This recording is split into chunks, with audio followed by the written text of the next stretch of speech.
ये वर्कशीट 36 जिसमें है complete the paragraph with the correct verb. आपको करेक्ट वर्ब का यूज करते हुए पैराग्राफ को कंप्लीट करना है। तो आपको मैं बता दूं, कभी भी कोई स्टोरी होती है ना तो पास्ट टेंस में ही यूज़ की जाती है generally. Past tense, simple past tense में वर्ब की थर्ड फॉर्म का यूज़ किया जाता है, वर्ब की सेकंड फॉर्म का यूज़ किया जाता है पैराग्राफ को कंप्लीट करने के लिए। तो यहाँ पर भी उस चीज़ को आप ध्यान रखिएगा। ऑलमोस्ट, ठीक है। All the class 5th student of our school gathered in front of principal's office. हमारी जो कक्षा 5 की स्टूडेंट्स हैं वो सभी गैदर्ड, इकट्ठा हुए कहाँ पर, प्रिंसिपल ऑफिस में। अब यहाँ पर आपको सेकंड फॉर्म का यूज़ करना है गैदर का, क्योंकि ये बातें सुनाई जा रही है पास्ट की, इसलिए हम पास्ट फॉर्म का यूज़ कर रहे हैं, ठीक है। प्रेजेंट की होती तो प्रेजेंट टेंस का यूज़ करते, बट ये पास्ट में है तो पास्ट टेंस का यूज़ करेंगे। They went for the inter school race competition. वो गए थे कहाँ पर, रेस कॉम्पिटिशन में, इंटर स्कूल रेस कॉम्पिटिशन में। The bus arrived and they left for the stadium. जो बस है वो अराइव हुई और उसने छोड़ा उनको स्टेडियम में। The runners took their position. जो रनर्स थे उन्होंने अपनी पोजीशन ली। Coach blew the whistle. Blew यानी बजाना, विसल को बजाना, सीटी को बजाना। कोच ने सीटी बजाई। Then one of the student of our school ran fast. जो एक स्टूडेंट है हमारे स्कूल का, वो बहुत तेजी से भागा एंड केम फर्स्ट, और वो फर्स्ट आया। एवरीवन डिड द बस बेस्ट। सभी ने अपना बेस्ट दिया and our school won the trophy. और हमारे स्कूल ने ट्रॉफी जीत ली। Everyone felt happy. सभी खुश थे। फील का होता है फेल्ट, विन का होता है वॉन, ठीक है। तो इस तरह से आपको ये कंप्लीट करना था पैराग्राफ। नेक्स्ट है Kirti Stambh was blank by Rana Kumbha. Kirti Stambh किसने बनवाया था, राणा कुंभा ने था, है तो हम यूज करेंगे बिल्ट का। We blank to the station but the train had gone. हम पहुंचे स्टेशन बट ट्रेन जा चुकी थी। तो पास्ट टेंस की बात हो रही है तो यहाँ हो जाएगा we went to the station but the train had gone. Long ago a group of rats blank happily in a forest. बहुत बहुत बहुत पहले की समय, बहुत पहले की बात हो रही है कि एक ग्रुप रहता था रैट्स का, कहाँ पर, खुश रहता था जंगल में। तो यहाँ पर लिव्ड हो जाएगा, ठीक है।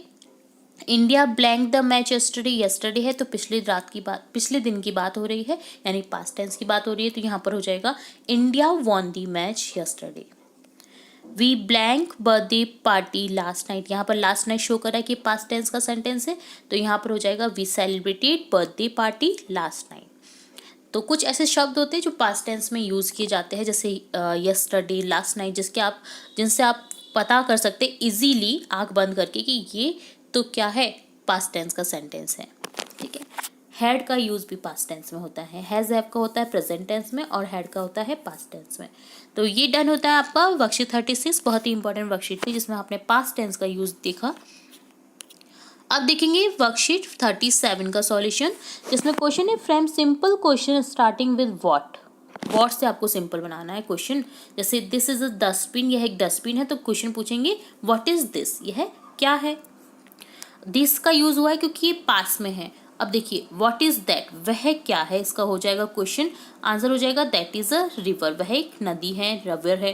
तो देखिए दूर चीज के लिए यहाँ पर यूज हुआ है दैट का, पास में जो चीज है उसके लिए यूज हुआ है दिस का। तो इसी तरह से आपको आगे क्वेश्चन बनाते हुए जाने हैं, पास के लिए दिस, दूर के लिए दैट। तो यहाँ हो जाएगा, जैसे आंसर है this is a fruit basket, ये एक फ्रूट बास्केट है, तो क्वेश्चन हो जाएगा व्हाट इज दिस, यह क्या है। नेक्स्ट है दैट इज अ मास्क, वह एक मास्क है, तो क्वेश्चन होगा व्हाट इज दैट, वह क्या है। नेक्स्ट है बच्चे झूल रहे हैं झूले में, तो यहाँ पर है दिस इज अ स्विंग, यह एक झूला है, तो यहाँ हो जाएगा व्हाट इज दिस, यह क्या है। नेक्स्ट है दैट इज अ बाइसिकल, वह एक साइकिल है, तो क्वेश्चन होगा व्हाट इज दैट, वह क्या है। दिस इज अ ग्रास, यह ग्रास है, यह घास है, तो क्वेश्चन बनेगा व्हाट इज दिस, यह क्या है।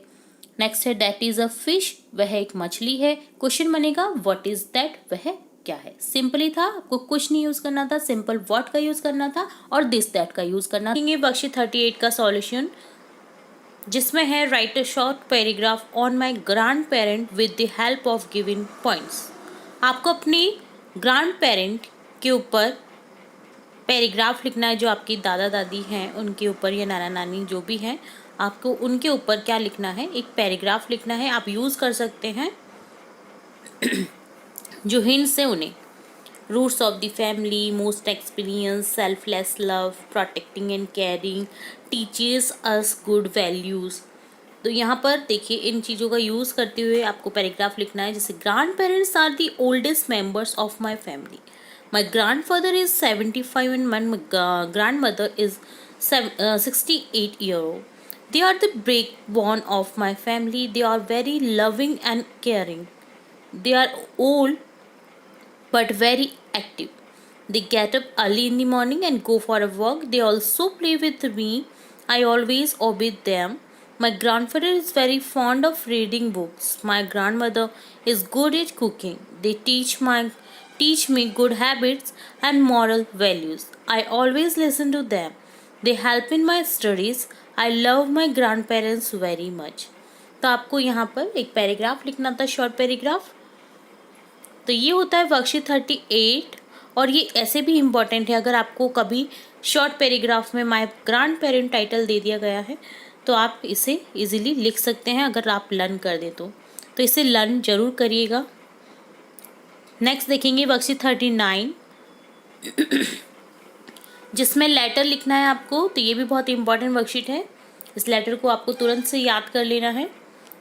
You are Khushboo studying in government senior secondary school. आपको अपने आप को खुशबू मानना है, चाहे आप गर्ल हो या बॉय हो, और जो पढ़ रही है government senior secondary school Gokulpura Jaipur में क्लास 8 में। You have been suffering from fever and you can not attend your class. तो आप जो है खुशबू जो है वो सफरिंग कर रही है फीवर से, फीवर हो रखा है इसलिए वो अटेंड नहीं कर पा रही class. Write an application to the principal of your school to grant you leave for 3 days। तो एक प्रिंसिपल को एप्लीकेशन लिखनी है जिसमें 3 दिन की छुट्टी देने का उनसे कष्ट करना है। तो स्टार्ट करेंगे एप्लीकेशन को। To the principal government senior secondary school Gokulpura Jaipur. Subject लिखेंगे एप्लीकेशन फॉर सिक लीव, बीमारी के लिए छुट्टी। Sir respectfully I beg to say that I have been suffering from fever, so I cannot attend my classes. Kindly grant me leave for 3 days from 17 to 19। आपको date लिख देनी है 3 दिन की और डेट लिख देना है यहाँ पर। नेक्स्ट लिखेंगे thanking you your obediently Khushbu class 8। तो ये लीव के लिए एप्लीकेशन आती है, अगर सिक लीव के लिए एप्लीकेशन आती है या आप बीमार हैं तो उसके लिए एप्लीकेशन आती है। सभी चीज़ों के लिए बहुत इंपॉर्टेंट है, तो ये पार्ट जरूर से याद करिएगा। तो यहाँ पर वर्कशीट 38 39 आपकी बहुत ही इंपॉर्टेंट वर्कशीट रही हैं। अगला देखते हैं क्या मिलने वाला है। अगला है वर्कशीट 40 जिसमें है रीड दी सेंटेंस। सबसे पहले Yogita कुक्स food. The subject Yogita is first sentence change into object in passive voice. जो सब्जेक्ट है यहाँ पर देखिए योगिता है, वर्ब है कुक्स और ऑब्जेक्ट है फूड। तो जो योगिता है वो पैसिव वॉइस, जब हम चेंज करेंगे एक्टिव का पैसिव वॉइस तो योगिता जो है वो ऑब्जेक्ट में चेंज हो जाएगी। तो इसी तरह से आपको ध्यान रखते हुए आगे चेंज करना है। Change the underline subject in passive voice. आपको सिंपल सब्जेक्ट को ऑब्जेक्ट में चेंज करना है। जैसे Rohan sings a song is sung by Rohan. She writes a letter. A letter is written by her. Hemant sir teaches mathematics. Mathematics is taught by Hemant sir. Rekha is reading English book. तो यहाँ आ जाएगा English book is being read by Rekha. Librarian distributes the books. The books are distributed by librarian. Sushila repairs her cycle. Cycle is repaired by Sushila. He watched a movie. Movie is watched by him. Seema is cooking dinner. Dinner is being cooked by Seema. They were painting the house. The house was being painted by them. We are going to attend a concert tonight. A concert is being attended by us tonight.